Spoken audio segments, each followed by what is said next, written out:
Hey guys, welcome to my channel. Let's talk about the CM Punk interview with Ariel Helwani. What an interview. I watched the full thing, and my gosh, he goes into a lot in that interview. He talks about the whole breakdown in communication with AEW. He obviously talks about the NDA a little bit. He can't talk too much about it. But there are a lot of takeaways from that whole interview, and you should go and check out the whole interview. Obviously, just pause me and go and watch the whole interview, and then come back here later. But wow, there was so much we took away from this. Obviously, the disdain for Vince is still kind of there. You can kind of see it in Punk when he's talking a bit about Vince and talking about what Vince did, and obviously he was in the building, and Triple H made a phone call, and then Vince was like, "Get him out of here" or whatever. So yeah, there was a lot in that interview where Punk just tore down the wall. As I wear my CM Punk shirt from back in the day, I haven't worn this thing in about 10 years, guys. I bought a few sizes too big, so I had to get it all taken down. So it looks a lot bigger than it actually is, but it's because I bought the wrong size and I had to get someone to cut it down to size a long time ago, and I think they did a pretty decent job. But yeah, this is the original, almost the original CM Punk shirt from 2011. Is he wearing it on any of those? No, he's not. Anyways, irrelevant. So, CM Punk, every time he speaks, something seems to happen with the internet. It goes into overdrive. I saw videos from Eric Bischoff. I saw videos from a couple of wrestling commentators online, and not commentators on the shows. I'm just talking about people who offer commentary on anything to do with wrestling. So, the YouTube commentators. I've seen stuff from them. And I think we're all waiting on Corny to drop something, because Cornette is going to dissect this thing with a fine-tooth comb. But that interview, there were certain things, the takeaway from me from that whole thing was that, yeah, Punk rode the tube during his going to London. When he went to London for All In, or Brawl In, or was it Brawl Out? I don't know. They have these weird pay-per-views. I can never tell them apart because they all feel the same to me on the AEW ones. It's yeah, okay.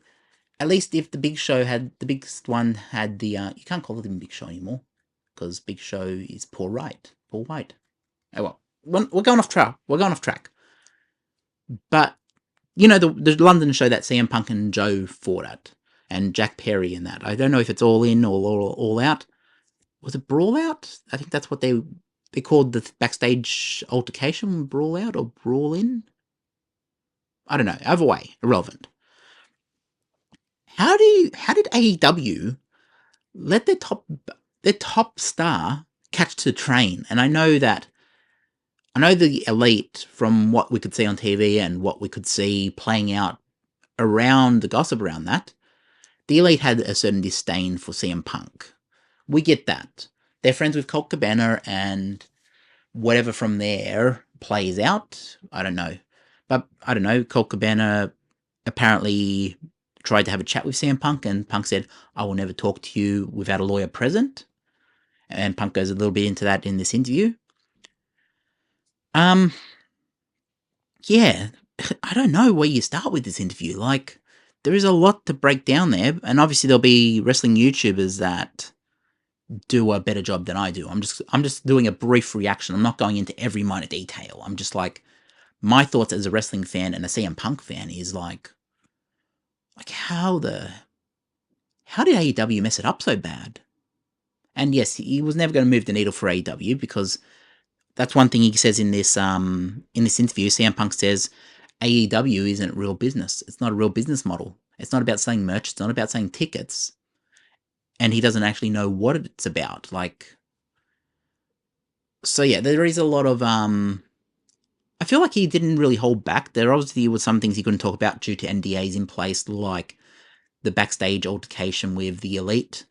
Apparently the dog was involved, so the dog's got an NDA as well. But yeah, Larry probably, it sounds like Larry did bite Kenny Omega.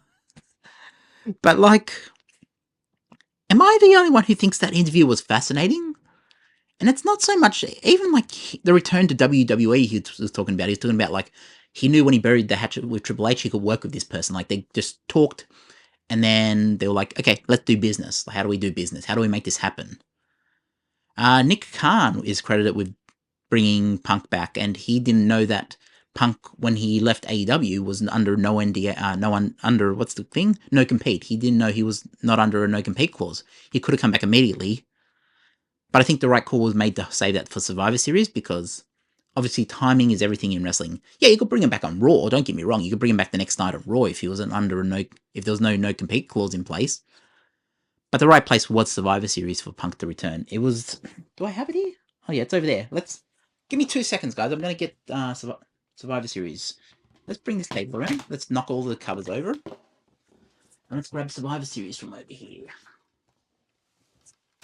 Give me 2 seconds. We'll bring this table around. There we go. Let's put our covers back up because we want to keep Punk on topic.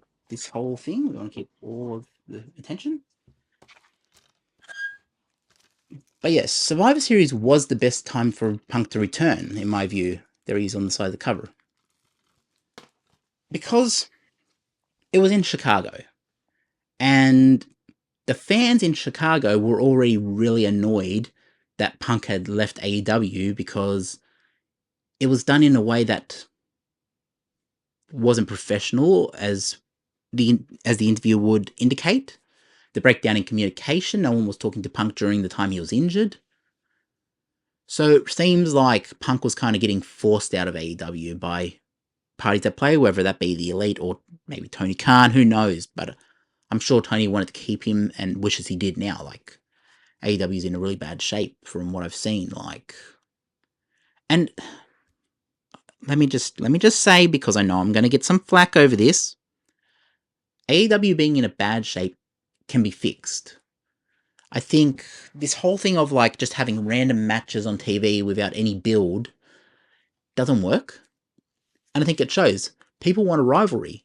The most intriguing thing that I've taken away from AEW product, and I don't watch it that often these days, and it wasn't like I left with CM Punk. It wasn't that stuff. It was just like, I gave up even while Punk was there. Like, I'll tune in on YouTube to the MJF stuff, MJF and Punk, and I'd see that whole rivalry, but I'd usually just see the YouTube segment of what CM Punk did that week, see what Joe was up to. So I'd be interested, but it was just along the lines of like, it felt stale in a lot of ways, apart from like 3 or 4 angles. And it's like, it's not stale because they have some really good competitors over there. They have like a really cool roster. But the fact that they couldn't do more with the roster, like Britt Baker does all right. I mean, she gets a lot of flack, but she's all right. I don't think Riho's great. I don't think maybe she moves the needle. Who knows? Maybe Tony knows something we don't. I don't know. But I don't know about Riho. Like, I've never got into a Riho match. And there was not one point where I said, oh, this is believable. Like, this one can beat. Was it Awesome Kong? Who's the big one? It's I think not Nia Jax. No, Kyla Rose. Yeah, Kyla Rose. It wasn't believable. Like, and I'm no wrestling, suspend your disbelief, but it's like, could you find anyone even smaller than Rio? Like, my God, like, okay, we're going off on a bit of a rant, but like, this is what I mean. Like, AEW to me is falling into the same trap that TNA did back in the day, which was it's just too much, and they're not really doing it in a way that appeals to the masses. And if they have Mercedes Moné, one of the biggest stars in WWE from the past 10 years. And she has a lot left on her career. Like, use her. She is a megastar. Use her. I mean, look, Jericho's towards the end of his career. And I think Jericho's probably in denial at this point about that. But you know what? I'm still a fan of Chris Jericho. I still want to see what Chris Jericho does. I mean, I think he needs to kind of, I mean, he's reinvented himself a bunch of times, but I think Jericho at this point needs to be, what Sting was in a way, like the veteran who's done this and done that, who beat Austin and The Rock on the same night for the WWE Undisputed. He should play that up. He's the legend at this point. Play it up. You've got a legend over there. You did it with Sting. Like, Sting was built in a way that he was a legend. Have someone like, what's Jack Swagger's name over there? Jack, I don't know what his name is now. He's using his real name, but, you know, the former Jack Swagger, have him turn on Jericho, and then Jericho say, like, I taught you everything in this business or whatever, and, like, have it like the veteran, like, the student versus the veteran, and, like, you could do an intriguing storyline there. That could be your program going in, like, for the next 6 months. Or Sammy Guevara, even though Sammy Guevara is a bit, I don't know, at this point. He does some stuff that he probably shouldn't do. But yeah, I don't know how you'd use Sammy Guevara in a way that builds the company around him. The former Jack Swagger, I can actually see a company being built around him if it's done right. And also, I think he's fought in the Octagon, so it's like, it actually makes sense. You could have this multi sort of platform thing. But I'm just ranting at this point. Back to CM Punk. Watch the Ariel Helwani interview and try to tell me, like, is it not the most fascinating interview I've heard since, like, the Art of Wrestling? Like, I mean, yes, he did the muffin thing in wherever before the, was it All Out, All In, whatever it was, the one where he was eating muffins and it was in Chicago, and he's like, I got these from Mindy's Bakery, and it was just like, he goes into a lot in this interview, and I don't want to break it all down and keep you here for an hour, so I'm going to end the video here, but go and watch the Ariel Helwani interview, and then come back and leave something in my comments and just tell me what you think of it, because, like, I'm, like, fascinated by the whole thing. I'm going to go back and listen to the whole thing again later. Like, it is a fascinating interview.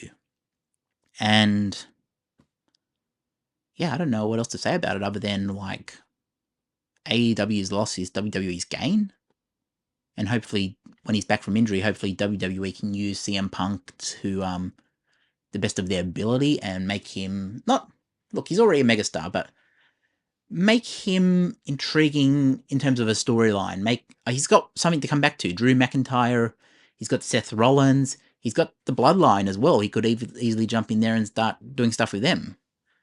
But there's a lot of things that CM Punk can do when he comes back, and the best thing is that in AEW you had some things he could do as well, but it was all mismanaged. It was all sort of like, if the brawl didn't happen, or if, let's say the brawl did happen, they could have easily put him in a program with Jack Perry, and, like, if Jack Perry was, like, not playing certain aspects up, or, like,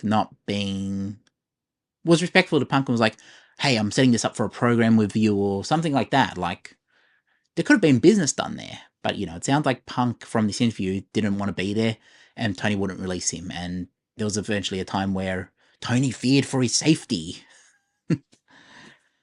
That's still the funniest thing to ever come out of an interview. I don't know what Tony Khan was thinking, but I mean, yes, they wanted to play it down and say Punk was the bad guy, but it's like, sounds to me like they just very badly mismanaged CM Punk, and if he was still in AEW right now, they would be making, well, I don't know if he would move the needle, this is the thing, but they would definitely be selling a lot of merch. So, I mean, there's that. Anyways, guys, I'm going to end it here because I'm just ranting at this point. I just rant on these videos, and yep, that's just a few random thoughts on the interview. Go watch the whole Ariel Helwani interview. It's really great with CM Punk, and it's an hour, and I think it's an hour 40 minutes, so be prepared. But it's worth the listen. It's like, there are certain things in there that you need context, so you need to listen to the whole interview. Like when he talks about Vince, he does mention Vince, and he even mentions Chris Benoit in there as well. So you need to listen to the full thing for the context, which I did. I listened to the full thing. But yes, go and listen to that because it is fascinating, and as wrestling fans,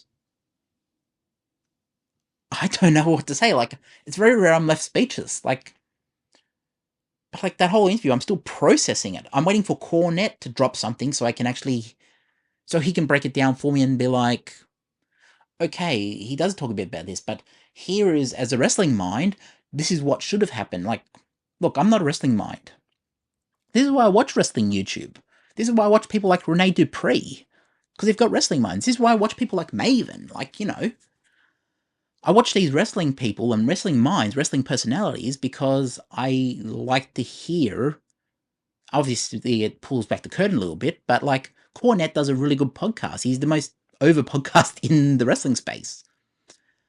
And I don't listen to too much Talk Is Jericho. I think Talk Is Jericho is sort of it's definitely got some good episodes, but like it really needs to be in vodcast. It needs to have a video to go along with it. I think he would make it so much more potential income off that thing if he done the video with it and posted it on YouTube like Cornette does, or not. You know, I'm just ranting at this point. Peace out. Like, subscribe, drop a comment, notify, and tell me what you think about the CM Punk interview. If you listened to the whole thing, jump in the comments. Was he whining? Were people saying he was whining? Is he actually whining, or is he telling the truth? I think it was great. I think the interview was great, and I think Punk isn't afraid to say anything, which is kind of amazing. Anyways, I'll catch you in the next one. Peace out.